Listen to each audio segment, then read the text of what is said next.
সাচ্চা বলি আমরা বলি, ভয় করি না তাই। সাচ্চা বলি আমরা বলি, আমরা যারা থিয়েটার কর্মী।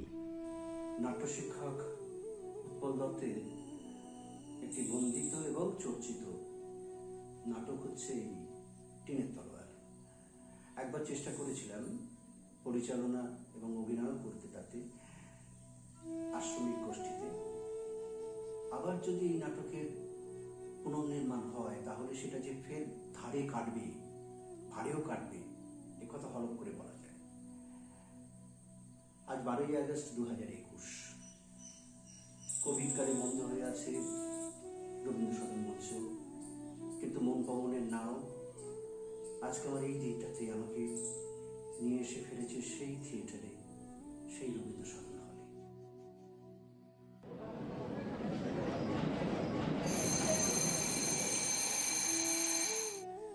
আপনারা শুনতে পাচ্ছেন দি গ্রেট ন্যাশনাল থিয়েটারের কনসার্টের আওয়াজ। 1971 সালের 12ই আগস্ট সন্ধে কলকাতার এই রবীন্দ্র সদনে এই প্রযোজনার পথ চলা শুরু হয়েছে। আপোষ আর মূল্যবোধের দ্বন্দ্ব আজও সমানভাবে বর্তমান আমাদের মঞ্চে এবং রূপলী জগতে। হে তুই কে বাবু, আমি শহরের তলায় থাকি। সেই মুহূর্তে বুঝেছিলাম যে এমন একটা গল্প শুরু হতে চলেছে যার মধ্যে নিচের তলার মানুষগুলোর কথা হবে। একটা থিয়েটার দল তার অভিনেতাদের বেঁচে থাকা, তাদের সুখ দুঃখ, ভালোবাসা, সংগঠন, এই সমস্ত নিয়ে, ছোট ছোট দুঃখ অহংকার নিয়ে এই নাটক শুরু হয়েছিল। এবং তার মধ্যে ছিল একটা সত্য দেশাত্মবোধ। সামনে 15ই আগস্ট, স্বাধীনতার 75-এ মনে হয় এর থেকে বড় দর্পণ আর হয় না। যাক, সেসব তো পরে। এখন লাখ টাকার প্রশ্ন হলো এই নাটকে কি ছিল?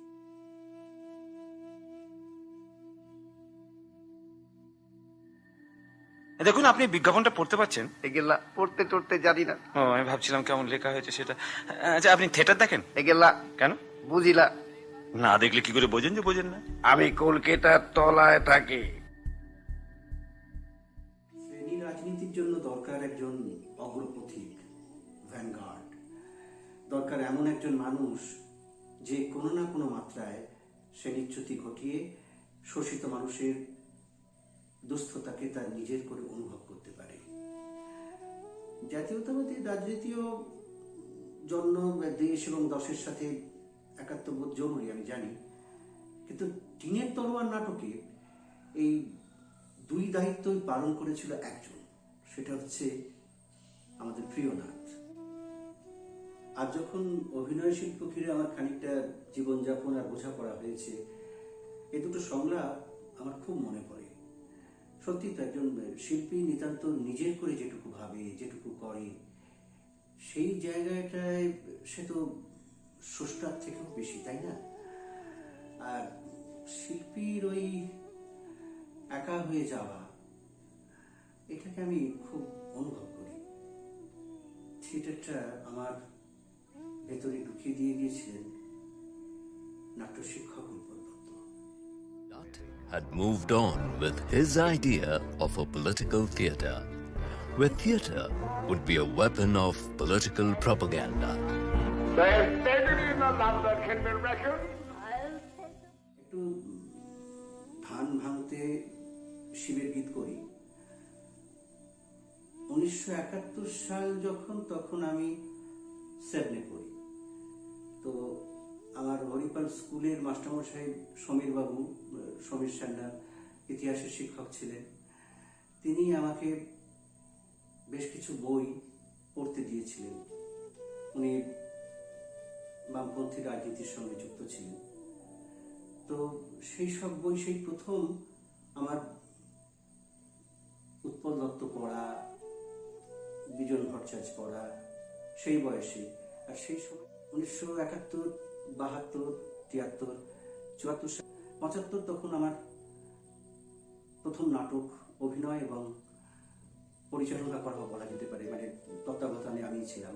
সেটা 75-এ পরিপালে নবনাট্য বলে একটি দল আমরা তৈরি করি, এবং সেই নবনাট্য দল 1975-এর পর থেকে তারপরেও 25 বছর পরেও সেখানে রজত জয়ন্তী হয়, সেখানেও সেই উৎপল দত্ত সন্ন্যাসী তরবারি আমি করাই সেই দলে পরিচালনা এবং অভিনয় করেছিলাম। এবং তারপরে আমার হরিপাঠ স্কুলের শতবর্ষে সেখানেও সেই উৎপল দত্ত ফেরারি ফলস, সেখানে আমি আমার শ্রদ্ধেয় নাট্য শিক্ষক আর একজন রমেন দে, তার পরিচালনা এবং আমি তাকে সহকারী হিসেবেও ছিলাম, খানিকটা চেষ্টা করেছি তার সঙ্গে থাকার, শিখেওছি অনেক। সেখানে আমি অশোক চরিত্রে অভিনয় করি।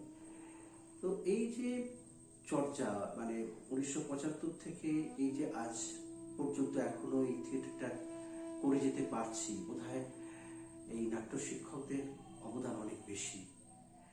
What the theatre means to me, for the last 40 years, it has meant a weapon of political propaganda to me. And I've used it like that. আসলে বেনি মাধব বা কাপ্তেন বাবু আমার মতে না কোনো একক অস্তিত্ব নয়। তিনি সেই যুগের অসামান্য নাট্য ব্যক্তিত্ব। মনে হয় এই গিরিশচন্দ্র ঘোষ, উপেন্দ্রনাথ দাস, দীনবন্ধু মিত্র, অমৃতলাল বসু, মানে এদের সকলের একটা সমবায় উপস্থিতি এই বেনি মাধব বা কাপ্তেন বাবুর চরিত্রের মধ্যে উৎপলবাবু ধরতে চেয়েছিলেন। মানে আমার ভীষণভাবে অনুপ্রাণিত হতাম এই নাটকগুলো করানোতে। আবার তার পাশাপাশি শিল্পীর স্বাধীনতা তো কাম্য থাকেই। শিল্প যখন সবার কাছে সত্য, সেই স্বাধীনতা যে কোনো মূল্যে লাভ করতে তিনি বীরকৃষ্ণ দাস সঙ্গে আপোষ করতে রাজি হন। অদ্ভুত টানাপোড়েনের নাটক, কারণ সে যুগে এছাড়া উপায় ছিল না। গিরিশবাবুকেও এরকমই ফরমায়েশি নাটক করে যেতে হতো। আজও কি জানি, বলতে পারবো না। However, we have to keep in mind that in order to be effective political propaganda, it has to be popular.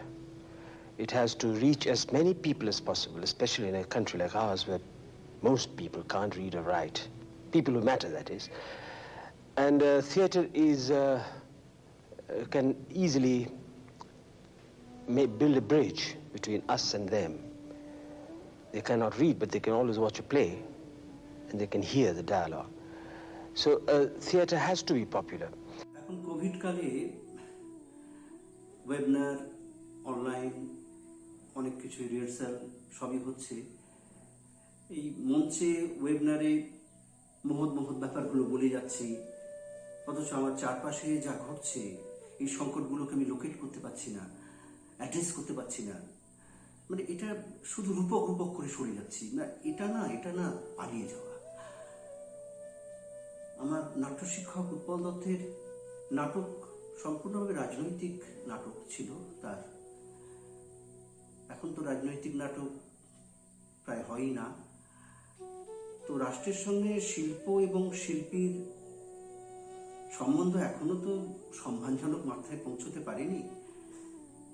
আর বরং আরো বেশি করে এখন ওই বীরকৃষ্ণ দায়ের নাতিপুতিরা তারা অঙ্কপালের মতো এসে পুরো বিনোদন জগৎটাকে একবার ইজারা নিয়ে বসেছে। মানে কমিশনের ব্যবসা, চুটার কারবার, মানে তাদের আরো ফুলে ফেপে উঠছে আর কি। সময়টাকে ধরতে না পেরে, যদি কথা বলতে না পারি, যদি অভিনয় করতে না পারি, সমসাময়িকতাকে যদি আমি মানুষের সামনে হাজির না করতে পারি, যেটা প্রোপাগান্ডিক থিয়েটারের একটা মূল কথা ছিল, তো সেটা তো একটা আমাদের ব্যর্থতাই। আমি এই পক্ষে আছি বলে ওনার যে একটা দাবি ছিল, এই পক্ষেই আছি। ওনার যে জানান দেওয়া, আসলে সে ব্যাপারটা নিয়ে আমি অবশ্য কিছুটা দ্বিধায় থাকি।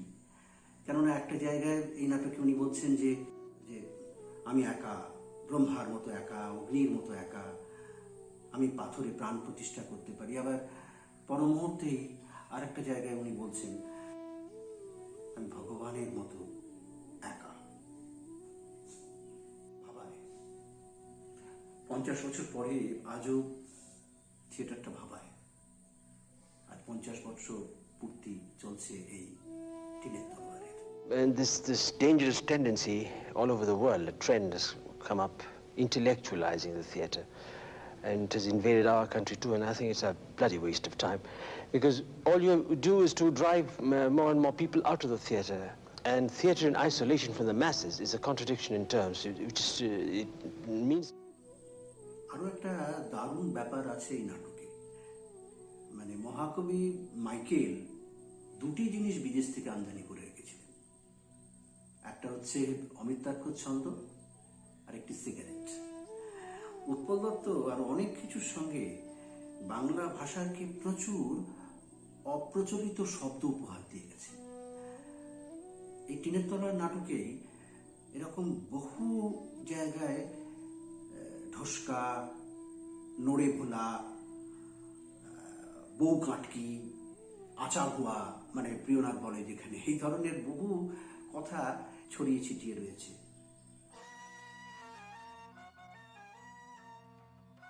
স্বদেশ প্রেমের এক অদ্ভুত উত্তরণ এই নাটকের শেষ দৃশ্য ছিল। বেণীমাধব যেখানে তার নিজের সত্তার ভেতরে সত্য দেশপ্রেম যেখানে বেরিয়ে আসে, সামাজিক অচলায়তনের আলো আধারিতে জন্ম নেওয়া নিমচাঁদের রূপসজ্জা, অনুষঙ্গ, তাকে নিমেষে পেরিয়ে বেণীমাধব যখন পরিবর্তিত হয়ে যায় বিপ্লবী চেতনায় সমৃদ্ধ তিতুমিরে, আর তিতুমির বেশি বেণীমাধবের কণ্ঠে তখন বীরের কণ্ঠস্বর, সে কি করছেন। যারা এই দৃশ্য দেখেছে তাদের হৃদয়ের মণিকোঠায় রয়ে গেছে সে দৃশ্য।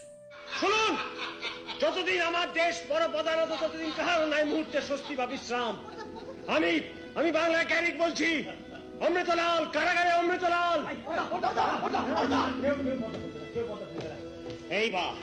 এইবার উন্মুক্ত টিনের তরবারি। কি হচ্ছে ক্যাপ্টেন বাবু, কি করছেন? কি করছি দেখবেন? আমি জুয়েল লড়ব। সাহেব তোমরা আমাদের দেশে এলে কেনে? আমরা তো তোমাদের কোনো ক্ষতি করিনি।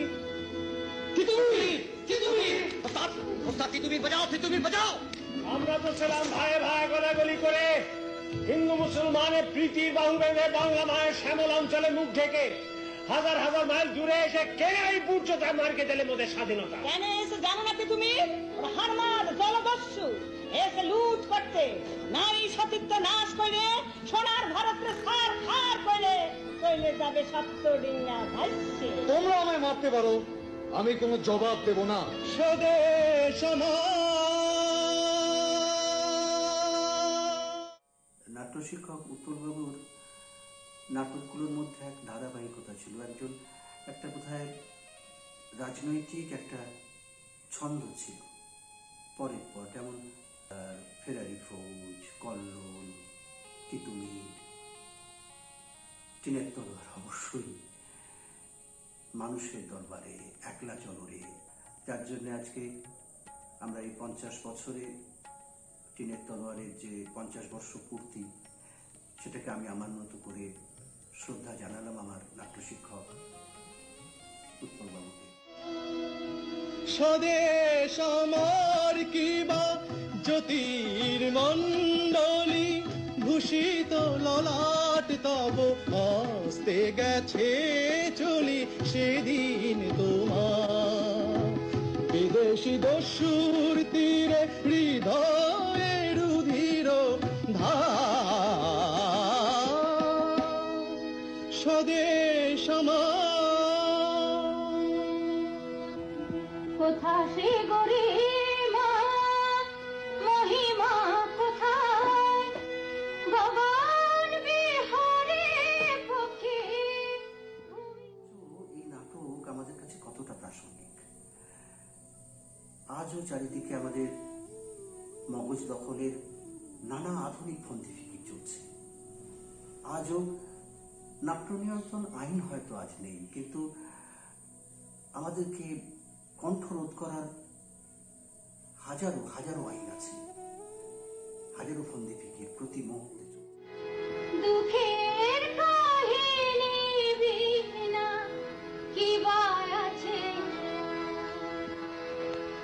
কাহিনী।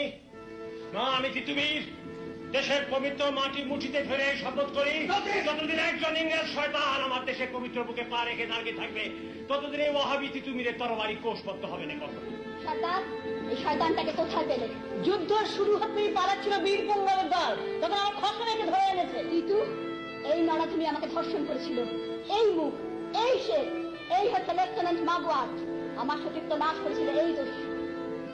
এই মাগুয়ার, মাগুয়ার তোমার এই খুঁজে ফেরি 24 পরগনা গ্রামে গ্রামে, তোমার এই খুঁজে ফেরি নারকেল বাড়িয়ায় বারাসাতে। যত কৃষকরা হত্যা করেছো, যত কৃষক রমণীর ইজ্জত নিয়েছো, তাদের সকলের প্রতিশোধ আজ এসে আমার এই বাহুতে জমা হয়েছে। God unto thee I commend my soul. জলদস্যু, এই না ইংরেজ শয়তান, আজ 100 বছর ধরে মধ্যে এসে জাতিয়েছো, এই না তার খানিক ফেরত নাও। শুনো গো ভারত ভূমি, শুনো গো ভারত ভূমি, কত নিদ্রা যাবে তুমি, আর নিদ্রা উচিত নয়। শুনো গো ভারত ভূমি।